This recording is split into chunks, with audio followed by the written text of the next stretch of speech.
గమనించాలి. మానవుని ముందు రెండు మార్గాలు ఉన్నాయండి.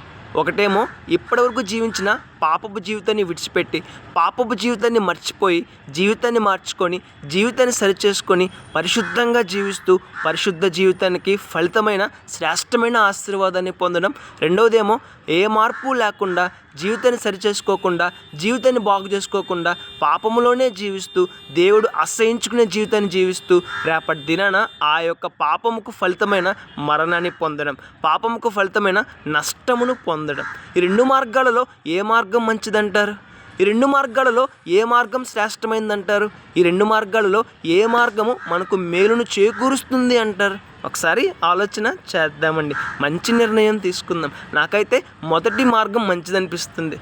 జీవితాన్ని సరిచేసుకొని, జీవితాన్ని బాగు చేసుకొని, దేవుడు కోరుకున్నట్లుగా జీవిస్తూ, దేవుడు ఆశించినట్లుగా పరిశుద్ధంగా జీవిస్తూ, దేవుడు కోరుకున్నట్లుగా నీతిగా జీవిస్తూ, యథార్థంగా జీవిస్తూ ఫలితమైన శ్రేష్టమైన ఆశీర్వాదాన్ని, శ్రేష్టమైన పరలోక రాజ్యాన్ని పొందుకోవడం మంచిదనిపిస్తుంది. మరి మీకు ఏ మార్గం మంచిదనిపించింది? ఒకసారి ఆలోచించేద్దాం. మంచి నిర్ణయం తీసుకుందాం. మంచి భవిష్యత్తును పొందుకుందాం. మంచి ఆశీర్వాదాన్ని పొందుకుందాం. May God bless you.